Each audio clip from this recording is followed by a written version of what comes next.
गोरखपुर में fertiliser plant का शुरू होना, गोरखपुर में एम्स का शुरू होना अनेक संदेश दे रहा है। जब डबल इंजन की सरकार होती है तो डबल तेजी से काम भी होता है। जब नेक नियत से काम होता है तो आपदाएं भी अवरोध नहीं बन पाती। जब गरीब, शोषित, वंचित की चिंता करने वाली सरकार होती है तो वो परिश्रम भी करती है, परिणाम भी ला करके दिखाती है। गोरखपुर में आज हो रहा आयोजन इस बात का भी सबूत है कि नया भारत जब ठान लेता है तो इसके लिए कुछ भी असंभव नहीं है। साथियों, जब 2014 में आपने मुझे सेवा का अवसर दिया था तो उस समय देश में फर्टिलाइजर सेक्टर बहुत बुरी स्थिति में था। देश के कई बड़े बड़े खाद कारखाने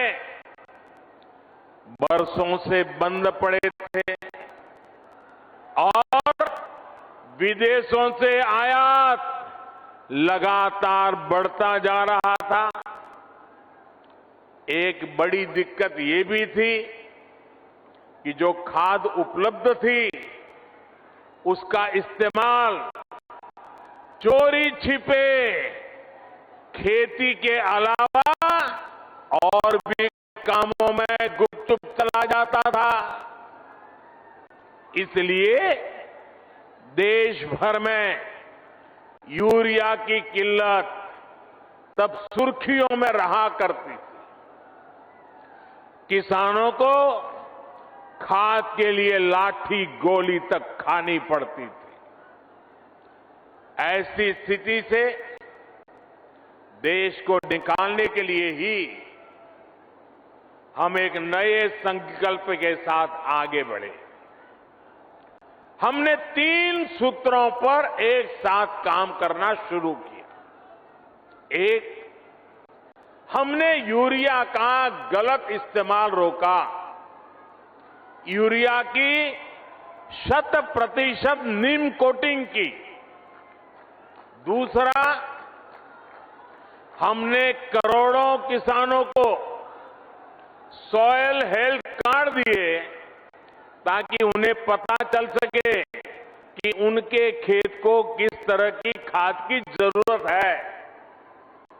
और तीसरा, हमने यूरिया के उत्पादन को बढ़ाने पर जोर दिया। बंद पड़े फर्टिलाइजर प्लांट्स को फिर से खोलने पर हमने ताकत लगाई। इसी अभियान के तहत गोरखपुर के इस फर्टिलाइजर प्लांट समेत देश के 4 और बड़े खाद कारखाने हमने चुने। आज एक की शुरुआत हो गई है, बाकी भी अगले वर्षों में शुरू हो जाएंगे। साथियों, गोरखपुर फर्टिलाइजर प्लांट को शुरू करवाने के लिए एक और भगीरथ कार्य हुआ है।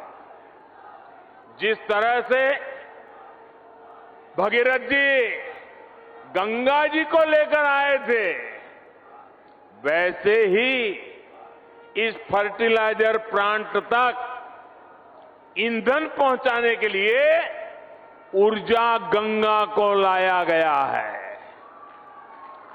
पीएम ऊर्जा गंगा गैस पाइपलाइन परियोजना के तहत हल्दिया से जगदीशपुर पाइपलाइन बिछाई गई है। इस पाइपलाइन की वजह से गोरखपुर फर्टिलाइजर प्लांट तो शुरू हुआ ही है, पूर्वी भारत के दर्जनों जिलों में पाइप से सस्ती गैस भी मिलने लगी है। भाई और बहनों, फर्टिलाइजर प्लांट के शिलान्यास के समय मैंने कहा था, इस कारखाने के कारण गोरखपुर इस पूरे क्षेत्र में विकास की धुरी बनकर के उभरेगा। आज मैं इसे सच होते देख रहा हूं। ये खाद कारखाना राज्य के अनेक किसानों को पर्याप्त यूरिया तो देगा ही, इससे पूर्वांचल में रोजगार और स्वरोजगार के हजारों नए अवसर तैयार होंगे। अब यहां आर्थिक विकास की एक नई संभावना फिर से पैदा होगी। अनेक नए बिजनेस शुरू होंगे। खाद कारखाने से जुड़े सहायक उद्योगों के साथ ही ट्रांसपोर्टेशन और सर्विस सेक्टर को भी इससे बढ़ावा मिलेगा। साथियों, गोरखपुर खाद कारखाने की बहुत बड़ी भूमिका देश को यूरिया के उत्पादन में आत्मनिर्भर बनाने में भी होगी। देश के अलग अलग हिस्सों में बन रहे 5 फर्टिलाइजर प्लांट शुरू होने के बाद 60 लाख टन अतिरिक्त यूरिया देश को मिलेगा। यानी भारत को हजारों करोड़ रुपए विदेश नहीं भेजने होंगे, भारत का पैसा भारत में ही लगेगा। साथियों, खाद के मामले में आत्मनिर्भरता क्यों जरूरी है, ये हमने कोरोना के इस संकट काल में भी देखा है। कोरोना से दुनिया भर ने लॉकडाउन लगे, एक देश से दूसरे देश में आवाजाही रुक गई, सप्लाई चेन टूट गई। इससे अंतर्राष्ट्रीय स्तर पर खाद की कीमतें बहुत ज्यादा बढ़ गई। लेकिन किसानों के लिए समर्पित और संवेदनशील हमारी सरकार ने ये सुनिश्चित किया कि दुनिया में फर्टिलाइजर के दाम भले बढ़े, बहुत बढ़ गए, लेकिन वो बोझ हम किसानों की तरफ नहीं जाने देंगे। किसानों को कम से कम परेशानी हो, इसकी हमने जिम्मेवारी ली। आप हैरान हो जाएंगे सुनकर के भाइयों बहनों, इसी साल एनपीके फर्टिलाइजर के लिए दुनिया में दाम बढ़ने के कारण 43,000 करोड़ रुपए से ज्यादा सब्सिडी हमें किसानों के लिए बढ़ाना आवश्यक हुआ और हमने किया। यूरिया के लिए भी सब्सिडी में हमारी सरकार ने 33,000 करोड़ रुपयों की वृद्धि की। क्यों? कि दुनिया में दाम बढ़े, उसका बोझ हमारे किसानों पर न जाए। अंतर्राष्ट्रीय बाजार में जहां यूरिया 60-65 रुपए प्रति किलो बिक रहा है, वहीं भारत में किसानों को यूरिया 10 से 12 गुना सस्ता देने का प्रयास है। भाई और बहनों, आज खाने के तेल को आयात करने के लिए भी भारत हर साल हजारों करोड़ रुपए विदेश भेजता है। इस स्थिति को बदलने के लिए देश में ही पर्याप्त खाद्य तेल के उत्पादन के लिए राष्ट्रीय मिशन शुरू किया गया है। पेट्रोल डीजल के लिए कच्चे तेल पर भी भारत हर वर्ष 5-7 लाख करोड़ रुपए खर्च करता है। इस आयात को भी हम इथेनॉल और बायोफ्यूल पर बल देकर कम करने में जुटे हैं। पूर्वांचल का एक क्षेत्र तो गन्ना किसानों का गढ़ है। इथेनॉल गन्ना किसानों के लिए चीनी के अतिरिक्त कमाई का एक बहुत बेहतर साधन बन रहा है। उत्तर प्रदेश में ही बायोफ्यूल बनाने के लिए अनेक फैक्ट्रियों पर काम चल रहा है। हमारी सरकार आने से पहले यूपी से सिर्फ 20 करोड़ लीटर इथेनॉल तेल कंपनियों को भेजा जाता था। आज करीब करीब 100 करोड़ लीटर इथेनॉल अकेले उत्तर प्रदेश के किसान भारत की तेल कंपनियों को भेज रहे हैं। पहले खाड़ी का तेल आता था, अब झाड़ी का भी तेल आने लगा है। मैं आज योगी जी सरकार के इस बात के लिए सराहना करूंगा कि उन्होंने गन्ना किसानों के लिए बीते सालों में अभूतपूर्व काम किया है। गन्ना किसानों के लिए लाभकारी मूल्य हाल में 350 रुपये तक बढ़ाया है। पहले की 2 सरकारों 10 साल में जितना भुगतान गन्ना किसानों को किया था, लगभग उतना योगी जी की सरकार ने अपने 4.5 साल में किया है। भाइयों और बहनों, सही विकास वही होता है जिसका लाभ सब तक पहुंचे, जो विकास संतुलित हो, जो सबके लिए हितकारी हो। और ये बात वही समझ सकता है जो संवेदनशील हो, जिसे गरीबों की चिंता हो। लंबे समय से गोरखपुर सहित ये बहुत बड़ा क्षेत्र सिर्फ एक मेडिकल कॉलेज के भरोसे चल रहा था। यहां के गरीब और मध्यम वर्गीय परिवार को इलाज के लिए बनारस या लखनऊ जाना पड़ता था। 5 साल पहले तक दिमागी बुखार की इस क्षेत्र में क्या स्थिति थी, ये मुझसे ज्यादा आप लोग जानते हैं।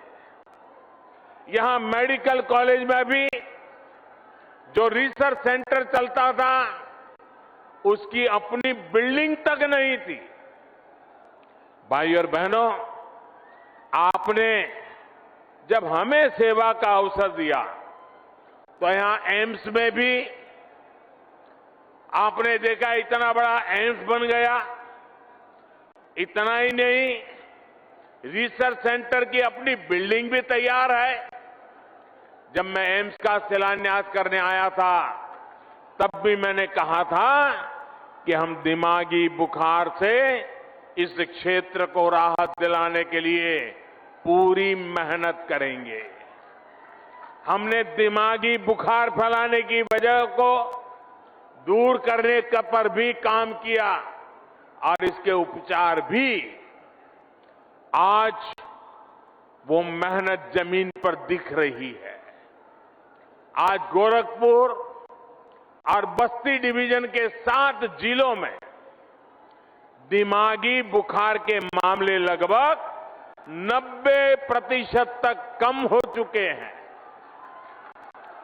जो बच्चे बीमार होते भी हैं, उनमें से ज्यादा का जीवन बचा पाने में हमें सफलता मिल रही है। योगी सरकार ने इस क्षेत्र में जो काम किया है, उसकी चर्चा अब अंतर्राष्ट्रीय स्तर पर भी हो रही है। एम्स और आईसीएमआर रिसर्च सेंटर बनने से अब इंसेफ्लाइटिस से मुक्ति के अभियान को और मजबूती मिलेगी। इससे दूसरी संक्रामक बीमारियां, महामारियों के बीच उसके बचाव में भी यूपी को बहुत मदद मिलेगी। भाइयों और बहनों, किसी भी देश को आगे बढ़ने के लिए बहुत आवश्यक है कि उसकी स्वास्थ्य सेवाएं सस्ती हो, सर्वसुलभ हो, सबकी पहुंच में हो। वरना मैंने भी इलाज के लोगों को एक शहर से दूसरे शहर तक चक्कर लगाते, अपनी जमीन गिरवी रखते, दूसरों से पैसों के उधारी लेते हमने भी बहुत देखा है। मैं देश के हर गरीब, दलित, पीड़ित, शोषित, वंचित, चाहे वो किसी भी वर्ग का हो, किसी भी क्षेत्र में रहता हो, इस स्थिति से बाहर निकालने के लिए जी जान से जुटा हूं। पहले सोचा जाता था कि एम्स जैसे बड़े मेडिकल संस्थान बड़े शहरों के लिए होते हैं, जबकि हमारी सरकार अच्छे से अच्छे इलाज को, बड़े से बड़े अस्पताल को देश के दूर सुदूर क्षेत्रों तक ले जा रही है। आप कल्पना कर सकते हैं, आजादी के बाद से इस सदी की शुरुआत तक देश में सिर्फ एक एम्स था, एक। अटल जी ने 6 और एम्स स्वीकृत किए थे अपने कालखंड में। बीते 7 वर्षों में 16 नए एम्स बनाने पर देश भर में काम चल रहा है। हमारा लक्ष्य ये है कि देश के हर जिले में कम से कम एक मेडिकल कॉलेज जरूर हो। मुझे खुशी है कि यहां यूपी में भी अनेक जिलों में मेडिकल कॉलेज का काम तेजी से आगे बढ़ रहा है। और अभी योगी जी पूरा वर्णन कर रहे थे कहां मेडिकल कॉलेज का काम हुआ है। हाल में ही यूपी के 9 मेडिकल कॉलेज का एक साथ लोकार्पण करने का अवसर आपने मुझे भी दिया था। स्वास्थ्य को दी जा रही सर्वोच्च प्राथमिकता का ही नतीजा है कि यूपी लगभग 17 करोड़ टीके के पड़ाव पर पहुंच रहा है। भाइयों और बहनों, हमारे लिए 130 करोड़ से अधिक देशवासियों का स्वास्थ्य, सुविधा और समृद्धि सर्वोपरि है। विशेष रूप से हमारी माताओं, बहनों, बेटियों की सुविधा और स्वास्थ्य, जिस पर बहुत ही कम ध्यान दिया गया। बीते सालों में पक्के घर, शौचालय, जिसको आप लोग इज्जत घर कहते हैं, बिजली, गैस, पानी, पोषण, टीकाकरण, ऐसी अनेक सुविधाएं जो गरीब बहनों को मिली है उसके परिणाम अब दिख रहे हैं। हाल में जो फैमिली हेल्थ सर्वे आया है वो भी कई सकारात्मक संकेत देता है। देश में पहली बार महिलाओं की संख्या पुरुषों से अधिक हुई है। इसमें बेहतर स्वास्थ्य सुविधाओं की भी बड़ी भूमिका है। बीते 5-6 सालों में महिलाओं का जमीन और घर पर मालिकाना हक बढ़ा है और इसमें उत्तर प्रदेश टॉप के राज्यों में है। इसी प्रकार बैंक खाते और मोबाइल फोन के उपयोग में भी महिलाओं की संख्या में अभूतपूर्व वृद्धि दर्ज की गई है। साथियों, आज आपसे बात करते हुए मुझे पहले की सरकारों का दोहरा रवैया, जनता से उनकी बेरुखी भी बार बार याद आ रही है।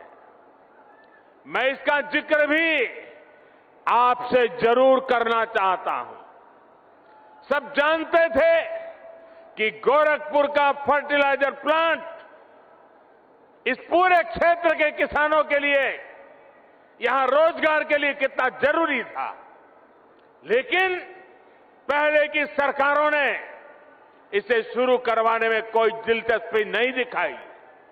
सब जानते थे कि गोरखपुर में एम्स की मांग बरसों से हो रही थी, लेकिन 2017 से पहले जो सरकार चला रहे थे उन्होंने एम्स के लिए जमीन देने में हर तरह के बहाने बताए। मुझे याद है जब बात आर्या पार की हो गई तब बहुत बेमन से, बहुत मजबूरी में पहले की सरकार द्वारा गोरखपुर एम्स के लिए जमीन आवंटित की गई थी। साथियों, आज का ये कार्यक्रम उन लोगों को भी करारा जवाब दे रहा है जिन्हें टाइमिंग पर सवाल उठाने का बहुत शौक है। जब ऐसे प्रोजेक्ट पूरे होते हैं तो उनके पीछे बरसों की मेहनत होती है, दिन रात का परिश्रम होता है। ये लोग कभी इस बात को नहीं समझेंगे कि कोरोना के इस संकट काल में भी डबल इंजन की सरकार विकास में जुटी रही, उसने काम रुकने नहीं दिया। मेरे प्यारे भाइयों बहनों, लोहिया जी, जयप्रकाश नारायण जी के आदर्शों को, इन महापुरुषों के अनुशासन को ये लोग कब से छोड़ चुके हैं। आज पूरा यूपी भली भांति जानता है कि लाल टोपी वालों को लाल बत्ती से मतलब रहा है।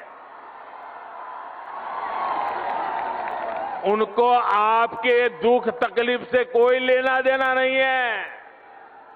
ये लाल टोपी वालों को सत्ता चाहिए, घोटालों के लिए, अपनी तिजोरी भरने के लिए, अवैध कब्जों के लिए, माफियाओं को खुली छूट देने के लिए। लाल टोपी वालों को सरकार बनानी है आतंकवादियों पर मेहरबानी दिखाने के लिए, आतंकियों को जेल से छुड़ाने के लिए। और इसलिए याद रखिए, लाल टोपी वाले यूपी के लिए रेड अलर्ट है, रेड अलर्ट, यानी खतरे की घंटी है। साथियों, यूपी का गन्ना किसान नहीं भूल सकता है कि योगी जी के पहले की जो सरकार थी उसने कैसे गन्ना किसानों को पैसे के भुगतान में रुला दिया था।